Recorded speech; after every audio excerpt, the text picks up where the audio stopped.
Do you find the essay section of judiciary exam challenging? Then don't worry, you are not alone. Hi everyone, I welcome you all to studies. In today's video मैं आपके साथ share करूंगी कुछ simple yet effective strategies जिससे आप ऐसे part को attempt कर पाएंगे with full confidence. Before moving forward मैं आपको बताना चाहती हूँ that we have started a series on English language exam preparation. इससे पहले हमने और भी वीडियोस पोस्ट करी हैं जिनका लिंक डिस्क्रिप्शन बॉक्स में प्रोवाइड कर दिया गया है. So if you haven't yet subscribed the channel then do subscribe and also click the bell icon so that आपको regular updates मिल पाएँ जो भी videos post करी जाएंगी in near future. So let's begin the video.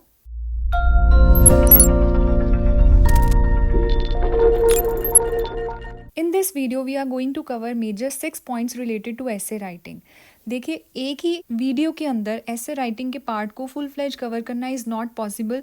तो हम और भी वीडियोस इसके ऊपर आने वाले टाइम पे बनाएंगे जिसमें हम आपको लिस्ट भी देंगे ऐसे राइटिंग में कौन से टॉपिक्स इंपॉर्टेंट है. एंड सेकेंडली सैम्पल एसेज को भी डिस्कस किया जाएगा और जो भी पॉइंट्स हम आज डिस्कस करने जा रहे हैं related to how to write an essay उन सबको हम इनकॉर्पोरेट करेंगे एक सैम्पल ऐसे में. तो stay updated. First major content that we are going to cover in this video is importance of essay, that why we need to write an essay, what is expected from us. Second one is how to choose the right topic because different options दी होती हैं exam के अंदर तो हमें topic को choose कैसे करना है. Third one is structure of essay, that how a perfect essay should look like. And fourth one is legal content and case law integration, that is the importance of introducing the legal content and case laws while writing an essay. And fifth one is language and style, that is in what tone we are supposed to write an essay. Sixth one is mistakes to avoid, that is कौन सी गलतियां हमें नहीं करनी है while writing an essay. So let's discuss one by one. First one is importance of essay. See, we need to understand the importance of essay in judiciary means. What is the purpose? हमसे क्या expect किया जा रहा है ऐसे writing के through. So main दो चीज़ें यहाँ पे कवर होती हैं पर्पस के अंदर. First one is knowledge. आपकी नॉलेज को टेस्ट किया जा रहा है. Knowledge of current issues, legal concepts, nation wide जो भी इश्यूज हैं, इंटरनेशनल जो मुद्दे हैं, आसपास सोसाइटी के अंदर क्या हो रहा है, तो उन सब की नॉलेज को टेस्ट किया जा रहा है कि क्या आप उन सब की नॉलेज रखते हैं. So it reflects your knowledge of current issues, legal concepts, and how you apply that knowledge in society. And second one is your ability to present your thoughts or knowledge in a structured, clear and analytical manner. अब आपको knowledge है but आप उसको अच्छे से present नहीं कर पा रहे हैं तो आपका ऐसे जो है वो अच्छा नहीं बनेगा, तो आपका ऐसे जो है वो इम्प्रेसिव नहीं दिखेगा. सो आपसे दो ही चीज़ें एक्सपेक्ट करी जा रही है. फर्स्ट वन इज़ कि आपको नॉलेज है एंड सेकेंडली आप उस नॉलेज को कैसे अच्छे से स्ट्रक्चर्ड तरीके से, क्लियर तरीके से प्रेजेंट कर पाते हैं. Essays usually have a word limit, so it is essential कि आपको उस वर्ड लिमिट को ध्यान में रखते हुए अपना ऐसे लिखना है. जनरली 1000 to 1100 वर्ड्स का ऐसे जो है आपको लिखने को बोला जाता है. इतनी वर्ड लिमिट होती है, इट मे वेरी. सो आपको क्या करना है, इस वर्ड लिमिट को ध्यान में रखते हुए अपना आर्ग्यूमेंट है कंसाइजली रखना है but while addressing all the key points. So हम ये कह सकते हैं कि essay writing is an art but yes it is a skill too because इसको हम सीख सकते हैं how to write an essay. But yes knowledge you need to gain on a daily basis. आप न्यूज़पेपर रीड कीजिए, magazines read कीजिए, different authors के views read कीजिए, न्यूज़पेपर के अंदर सेंटर के अंदर जो एडिटोरियल पेज दिया होता है उसको रीड कीजिए. सो you will get an idea how to present your thoughts in a better and concise way. So this is the major thing we need to know, that what is expected from us so that हम अपने ऐसे को उन expectations को meet करते हुए लिख पाएं. Let's move to the second point. Second point is choosing the right topic. How to choose the right topic. As we all know that जो भी एग्ज़ाम होता है एग्ज़ाम के अंदर आपको डिफरेंट ऑप्शंस दी जाती हैं. You have to choose one topic out of many topics given in the options. Generally 5 to 6 topics दिए जाते हैं, उसमें से आपको एक टॉपिक चूज़ करना है और उसके ऊपर ऐसे राइट करना है. So how to choose that topic. तो मेन दो चीज़ें आपको इसमें ध्यान में रखनी है. First one is interest and familiarity and second one is legal relevance. तो पहली बात करते हैं इंटरेस्ट एंड फेमिलियरिटी. देखिए जो आपने टॉपिक चूज़ करना है, select a topic you are comfortable with और जिसके बारे में आपके पास एडिक्वेट नॉलेज है. First one is you have interest in that topic, and second one is you are familiar with that topic. मतलब you have adequate knowledge about that topic and you are comfortable writing that topic. सिर्फ इस basis पे आपको topic नहीं उठाना चाहिए simply कि वो पॉपुलर टॉपिक है सो हम इसको पिक करके इस पे लिखते हैं. Avoid picking a topic simply because it is popular. If you lack sufficient content to discuss, तो आप वही टॉपिक उठाइए जिसके बारे में आपको सफिशिएंट नॉलेज है और आपका इंटरेस्ट है और आपको मज़ा आएगा उसके ऊपर लिखने में. Second one is legal relevance. Focus on the topics related to current legal developments या फिर सोशल जस्टिस इश्यूज या any topic related to constitutional law. Judiciary exams often test your awareness of legal context. तो इसमें ऐसे topics आपको मिलेंगे जो law field से रिलेटेड हों. तो ऐसे टॉपिक्स को आप प्रेफरेंस पे रखिए. तो अगर कोई लॉ रिलेटेड, लीगल डेवलपमेंट से रिलेटेड, करंट लीगल डेवलपमेंट से रिलेटेड या किसी भी लॉ फील्ड से रिलेटेड कोई टॉपिक है तो उसके ऊपर आपका फोकस होना चाहिए, क्योंकि आप लॉ स्टूडेंट है तो आपके पास सफिशिएंट कंटेंट होगा उस टॉपिक को लिखने के लिए and you know more about law. तो आप उस टॉपिक को अच्छे से जस्टिफाइड तरीके से लिख पाएंगे. So try to pick that topic. So how to choose the right topic. तो दो चीज़ें हमें ध्यान में रखनी है. First one is interest and familiarity and second one is legal relevance वाले जो टॉपिक्स हैं वो आपको प्रेफरेंस पे रखने हैं. Let's move to the third major point, that is structure your एसे.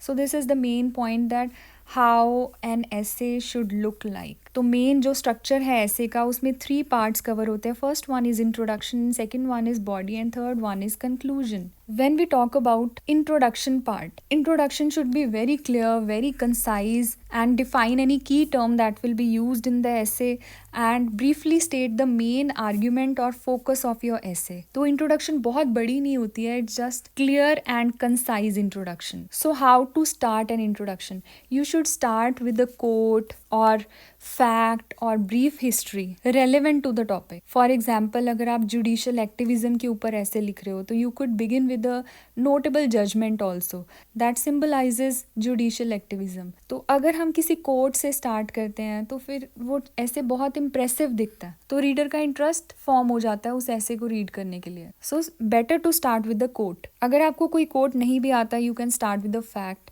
या फिर थोड़ी सी आप हिस्ट्री बता के उस टॉपिक की आप स्टार्ट कर सकते हो. फिर आप इंट्रोड्यूस करोगे जो भी प्रॉब्लम है या इशू है टॉपिक के अंदर. Clearly state what the essay is about. Briefly touch दो on the significance of the topic. Brief touch होना चाहिए, बहुत हमें इलेबोरेट नहीं करना, क्योंकि इलेबोरेट हम आगे बॉडी पार्ट में करेंगे. फिर आपको देनी thesis statement. Present your main argument और position that will be elaborated in the body. जो भी टॉपिक से रिलेटेड आपका मेन पॉइंट ऑफ व्यू है या मेन आर्ग्यूमेंट है जिसको आप पूरे ऐसे के अंदर एक्सप्लेन करने जा रहे हो, उसको आप इंट्रोडक्शन पार्ट में दोगे, उसको आप इंट्रोडक्शन पार्ट के अंदर इंक्लूड करोगे मेन आर्ग्यूमेंट को. इसके ऊपर आपका मेन ध्यान होना चाहिए क्योंकि इसी को आपने पूरे ऐसे के बॉडी के अंदर इलेबोरेट करना है. अब आते हैं बॉडी पार्ट के अंदर. सो आपको क्या करना है, जितना भी कंटेंट आपने लिखना है उसको डिफरेंट पैराग्राफ्स की फॉर्म में लिखोगे, साथ में एविडेंस सपोर्ट करोगे, एग्जाम्पल्स दोगे और एक लॉजिकल फ्लो होना चाहिए डिफरेंट पैराग्राफ्स के बीच में. देखिए, पैराग्राफ्स के केस में create paragraphs for each main point. Each paragraph should present a single idea or argument and support it with evidence. ये नहीं होना चाहिए कि आप डिफरेंट व्यूज़ को एक सिंगल पैराग्राफ में दे दिया. हर एक पॉइंट ऑफ व्यू को आप, हर एक सिंगल आइडिया को आप डिफरेंट पैराग्राफ के थ्रू प्रेजेंट कीजिए. बड़े बड़े पैराग्राफ बनाने की बजाय छोटे छोटे पैराग्राफ्स दीजिए, बट एक सिंगल आइडिया एक पैराग्राफ के अंदर होना चाहिए, एक सिंगल आर्ग्यूमेंट, और उसको आप सपोर्ट करें विद एविडेंस, एग्जाम्पल. उसके लिए आप रेफरेंस, लैंडमार्क जजमेंट्स भी दे सकते हैं, लीगल प्रिंसिपल्स भी दे सकते हैं. जैसे आप suppose you are writing an essay on right to privacy, so mention the Puttaswamy judgment. फिर don't just present the facts, analyze them. क्योंकि आपसे facts नहीं मांगे जा रहे हैं, they just want to test how you analyze the facts. So show how the facts support your argument or position. अगर आप कोई fact दे रहे हैं तो वो आपने जो argument दिया है उसको कैसे support कर रहा है, तो ये भी आपको clearly बताना चाहिए ऐसे के अंदर. ये नहीं है कि खाली fact लिखा और छोड़ दिया. उस fact का आपके point of view पे क्या effect है, वो आपके point of view को कैसे support कर रहा है, ये चीज़ भी clear होनी चाहिए. फिर लॉजिकल फ्लो का बेसिकली मतलब होता है, जैसे आपने देखा होगा जब हम कोई नॉवल रीड करते हैं या स्टोरी बुक रीड करते हैं तो हम पूरा उसके अंदर एक फ़्लो के अंदर बह जाते हैं, हम उस स्टोरी को फील करने लग जाते हैं. हमें ऐसा लगता है कि हम भी उसका पार्ट हैं। ऐसा क्यों? क्योंकि ऑथर ने उसको लिखा ही इस तरीके से है, इतना ब्यूटीफुली लिखा है कि हम उसके फ्लो में बह गए। तो इसी तरह से हमारा ऐसे भी ऐसा होना चाहिए कि उसमें एक लॉजिकल फ्लो हो, ताकि जो रीडर है, जो पढ़ रहा है उस ऐसे को, वो कनेक्ट कर पाए आपके थॉट्स के साथ खुद को। So ensure that each paragraph logically connects to the next paragraph. Use transition words like furthermore, however, on the other hand to maintain the coherence. तो ऐसे ट्रांजिशन वर्ड्स जो है आप यूज कर सकते हैं, तो इससे लॉजिकल फ्लो क्रिएट करने में हेल्प मिलेगी। द लास्ट बट सबसे important part is conclusion. I would suggest कि कंक्लूजन पार्ट लिखने से पहले आपको एक बार जो अब तक आपने इंट्रोडक्शन और बॉडी पार्ट लिखा है, आप उसको एक बार गो थ्रू कीजिए, आप एक बार अपने थॉट्स को रिकॉल कीजिए, फिर उसके बाद एट द एंड कंक्लूजन तब लिखिए, तो आपको और अच्छा आइडिया होगा कि आपने पूरे ऐसे के अंदर क्या प्रेजेंट किया है। So summarise your key points, provide a brief recap of major points जो आपने डिस्कस किए हैं बॉडी पार्ट के अंदर। फिर आपको क्या करना है, रीस्टेट योर पोजीशन, जो आपने मेन इंट्रोडक्शन पार्ट के अंदर आर्ग्यूमेंट लिया था, उसी को आपने रीस्टेट करना है, रीएनफोर्स करना है। बट उसमें आपको ये ध्यान रखना है कि आपको वर्ड टू वर्ड रिपीट नहीं करना है, आपको रीफ्रेज करना है उसे। इस तरीके से रीफ्रेज करना है कि अच्छी सी वो कैब यूज हो और जो आपका मेन आर्ग्यूमेंट है उसी को आप कंक्लूजन में सपोर्ट कर रहे हो। And provide a forward looking perspective, like अगर आपके पास कोई सजेशंस हैं, रिफॉर्म्स हैं, इम्प्रूवमेंट्स हैं, या फिर how the issue might develop in the future, इसके ऊपर आपके कोई थॉट्स हैं, तो वो आप प्रेजेंट कीजिए। यानी फ्यूचर कंसिडरेशंस आपको देनी है, जिसमें आप रिफॉर्म सजेस्ट कर सकते हैं, इम्प्रूवमेंट सजेस्ट कर सकते हैं। अगर वो भी नहीं है तो आप ये बता सकते हैं कि फ्यूचर में इसका क्या इम्पैक्ट होगा या क्या इम्प्लीकेशंस हों। तो आपको फॉरवर्ड लुकिंग एक पर्सपेक्टिव लेके चलना है। तो ये आपका कंक्लूजन के अंदर मेन पॉइंट्स हैं। अब आपको ये पूरा स्ट्रक्चर लिखते हुए, जब भी हम ऐसे को लिखते हैं, तो हमारा इसमें दो मेजर चीज़ें हमेशा ही रहेंगी, वो ये है ग्रामर पार्ट एंड वो कैब। इनके बिना तो आपका एक ऐसे कंप्लीट हो ही नहीं सकता, क्योंकि वो कैब जो है वो आपके ऐसे को इम्प्रेसिव बनाएगी, आपके थॉट्स को प्रेजेंट करने में हेल्प करेगी। और जो ग्रामर है, इसके थ्रू आप करेक्टली सेंटेंस फ्रेम कर पाएंगे, चाहे वो पास्ट में आप लिख रहे हो, प्रेजेंट में लिख रहे हो, जिस मर्जी टेंस में लिख रहे हो। तो ग्रामर के जो रूल्स है वो हमेशा आपके साथ आपके काम आएंगे ऐसे राइटिंग पार्ट में। अब इन सब को कैसे अप्लाई किया जाता है एक्चुअल में ऐसे के अंदर, वो हम सैम्पल ऐसे के थ्रू करेंगे आने वाली वीडियो में। Now comes the fourth part, legal content and case law integration. इसके ऊपर बहुत सारे क्वेश्चंस पूछे जाते हैं स्टूडेंट्स के द्वारा कि क्या हम केस लॉ को इंट्रोड्यूस कर सकते हैं ऐसे के अंदर, या लीगल कंटेंट है उसको कितना मेंशन कर सकते हैं। So first thing you need to understand is ensure that you refer to important judgments related to the topic only. आप टॉपिक से रिलेटेड जजमेंट्स को यूज कर सकते हैं for sure. For example, if you are writing topic about gender justice, then you might mention Vishakha versus state of Rajasthan. तो ऐसे आप case judgements को ले सकते हैं फॉर श्योर, बट आपको ध्यान में रखना पड़ेगा avoid overloading. While legal content is crucial, but don't overload your essay with legal jargon or too many case laws. Focus on quality rather than quantity. हमें लॉ लैंग्वेज यूज करनी चाहिए, हमें judgements भी यूज करनी चाहिए, but एक चीज आपको हमेशा ध्यान में रखनी चाहिए, वो ये कि जब हम ऐसे लिख रहे हैं तो हम ऑथर हैं, हम लॉयर की तरह नहीं लिख रहे हैं, हम ऑथर की तरह लिख रहे हैं। तो हमसे एक्सपेक्ट किया जा रहा है, so please avoid overloading your essay with unnecessary judgements और case laws. Before moving forward हम एक बार रिकैप कर लेते हैं, because the more you reflect the more you learn. So first point we discuss the importance of essay, we understood कि हमसे क्या एक्सपेक्ट किया जा रहा है एग्जामिनर के through. Then we learn how to choose the right topic, हमें topic को कैसे चूज करना है, जिसमें हमने किया था interest and familiarity and legal relevance. Then structure your essay, तो उसमें हमने 3 पार्ट्स किए। First one was introduction and then body and then conclusion, and the fourth one was legal content and case law integration, कि हमें cases को किस हद तक मेंशन करना है और लीगल कंटेंट किस हद तक हम यूज कर सकते हैं। Now let's move towards fifth point, that is language and style. So as far as language and style is concerned, be concise and clear. Judicial essay should be professional and to the point. ये वो school time वाले या college time वाले essays नहीं है जिसमें हम कुछ भी लिख रहे हैं just to fill the pages. So avoid unnecessary language और ओवरली कॉम्प्लेक्स सेंटेंसेस। हमें प्रोफेशनल लैंग्वेज देनी है और बहुत ज़्यादा सिंपल सेंटेंसेस भी नहीं होने चाहिए और बहुत ज़्यादा कॉम्प्लेक्स सेंटेंसेस भी हमें नहीं बनाने हैं। तो जैसे हम एक ऑथर का आर्टिकल रीड करते हैं तो उसमें ऑथर बड़े अच्छे तरीके से एक ठीक ठाक लैंग्वेज यूज करके अपने थॉट्स को प्रेजेंट करता है, तो हमें भी वैसे ही करना है। दूसरा, आपको पूरे ऐसे के अंदर एक फॉर्मल टोन मेंटेन करके रखनी है। Maintain a formal tone throughout your essay. And third thing जो आपको ध्यान में रखनी है, that is avoid first person pronouns like I believe. तो ऐसी चीजें आपको यूज नहीं करनी है। माई व्यू, तो it's better to use it can be argued, तो ऐसे आप यूज कर सकते हैं।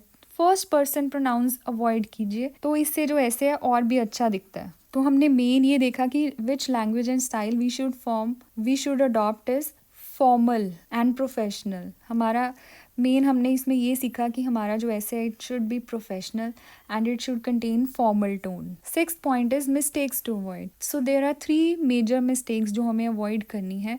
First one is lack of focus. ये हम सबके साथ होता है कि जब हम एक फ्लो के अंदर एक ऐसे को लिख रहे हैं, अपने थॉट्स आ रहे हैं, उनको फटाफट से प्रेजेंट करी जा रहे हैं, तो हम क्या करते हैं, अपने टॉपिक से ही बाहर चले जाते हैं कई बार। Don't stray away from the topic, don't try to cover too many aspects, focus on very strong points first. कम एस्पेक्ट्स लो बट उसके ऊपर आप अपने व्यूज को अच्छे से प्रेजेंट करो। Over use of legal jargon, क्योंकि हम लॉ स्टूडेंट्स हैं तो हमें आदत पड़ी है लॉ लिखने की, तो उस फ्लो के अंदर हम क्या करते हैं कि लीगल टर्म्स बहुत ज़्यादा यूज़ कर लेते हैं। वेयर इनअप्रोप्रिएट, तो वहाँ पे आपको लीगल टर्म्स नहीं यूज़ करनी है। Only use legal terms where appropriate but don't overdo it. The essay should be understandable to both legal and non legal readers. इस चीज़ का आपको बहुत ज़्यादा ध्यान रखना है कि हमें सिर्फ ऐसे लीगल रीडर्स के लिए नहीं लिखना है, हमें नॉन लीगल रीडर्स के लिए भी लिखना है।